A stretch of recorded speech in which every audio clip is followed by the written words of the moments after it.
Assalamualaikum warahmatullahi wabarakatuh. Perkenalan, nama saya Wafikiani Fauzia dari HK20A dengan NIM 20 2911.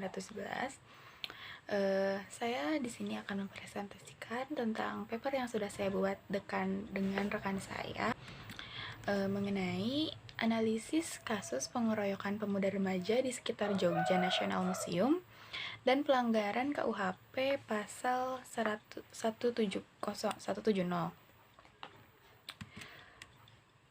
Lalu paper ini mengkaji dan menjawab permasalahan tentang proses hukum dalam kasus pengeroyokan pemuda remaja di Jogja National Museum.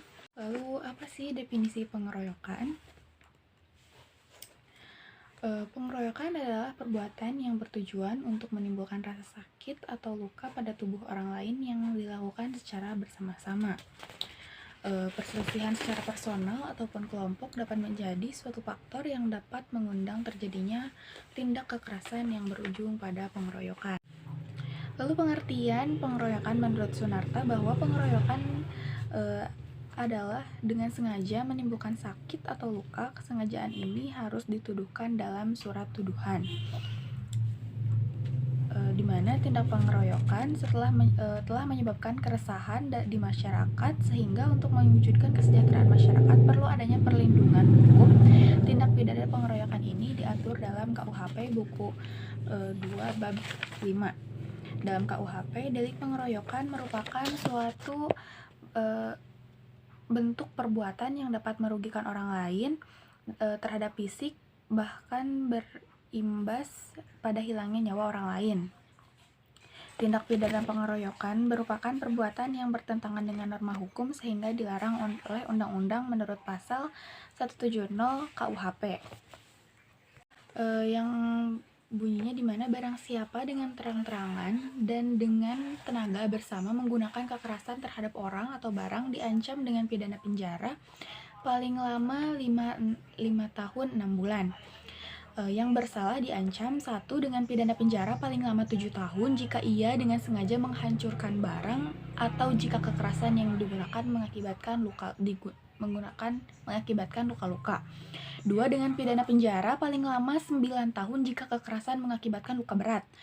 3 dengan pidana penjara paling lama 12 tahun jika kekerasan mengakibatkan maut. Lalu bagaimana jika kasus pengeroyokan tanpa saksi? Apakah dapat diproses secara hukum? Jawabannya adalah tindak pidana pengeroyokan yang diatur dalam pasal 170 KUHP merupakan delik aduan. Tanpa adanya aduan dari korban pun, para pelaku tetap dapat diproses secara hukum menurut ketentuan dalam Kitab Undang-Undang Hukum Acara Pidana. Jika ada dugaan peristiwa tindak pidana, maka korban dapat melaporkan para pelaku ke kepolisian agar dapat diproses secara hukum. Lalu bagaimana dengan kekuatan pembuktian, alat bukti, keterangan, dan surat? Seperti yang sudah kita ketahui, alat bukti yang sah dalam perkara pidana terdiri dari keterangan saksi, keterangan ahli, surat, petunjuk, dan juga keterangan terdakwa. Untuk menentukan apakah terdakwa terbukti bersalah melakukan suatu tindak pidana, kesalahan harus dibuktikan sekurang-kurangnya dengan 2 alat bukti yang sah. Dan atas adanya 2 alat bukti yang sah tersebut, hakim memperoleh keyakinan bahwa tindak pidana benar-benar terjadi dan bahwa terdakwalah yang bersalah melakukannya, atau yang dikenal dengan sistem pembuktian negatif. Saksi menurut keputusan Mahkamah Konstitusi adalah orang yang dapat memberikan keterangan dalam rangka penyidikan, penuntutan, dan peradilan dengan sendiri ia lihat dan ia alami sendiri.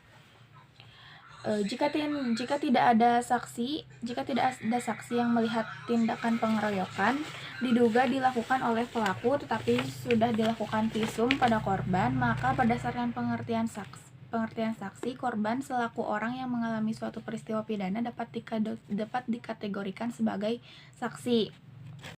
Oke, next, pasal 185 ayat 2 KUHP mengatur bahwa keterangan seorang saksi saja tidak cukup untuk membuktikan bahwa terdakwa bersalah terhadap perbuatan yang didakwaan kepadanya. Akan tetapi pasal 185 ayat 3 KUHP ke Kitab Undang-Undang Hukum Acara Pidana menegaskan bahwa ketentuan tersebut tidak berlaku apabila disertai dengan suatu alat bukti yang sah lainnya. Jadi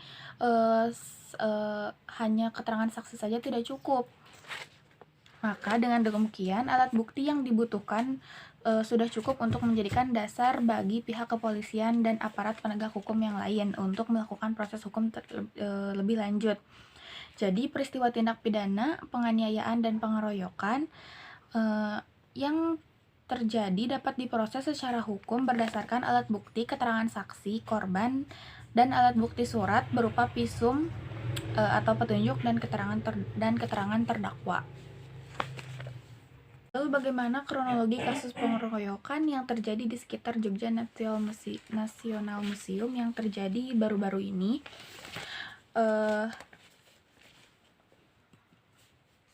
Ini ada foto para pelaku.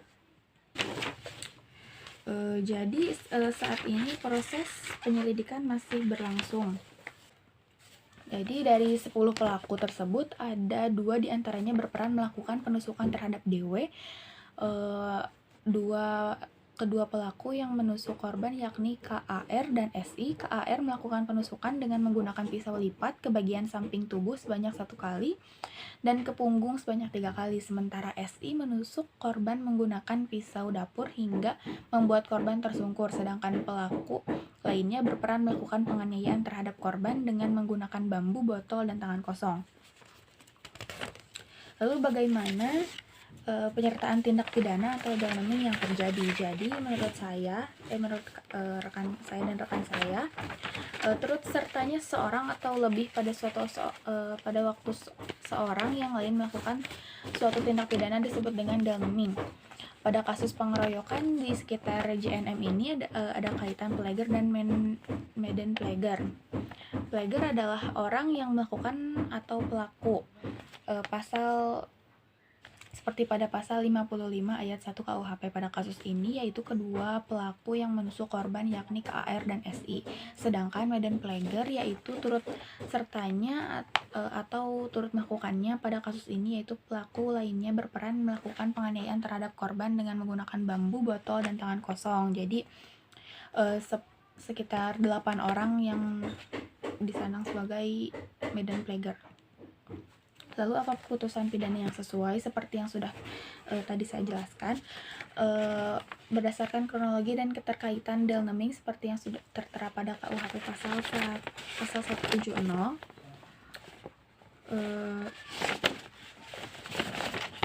yang berbunyi barang siapa dengan terang-terangan dan tenaga menggunakan kekerasan terhadap orang atau barang diancam dengan pidana penjara paling lama 5-6 bulan. Sedangkan ada di poin ketiga dengan pidana penjara paling lama 12 tahun jika kekerasan mengakibatkan maut.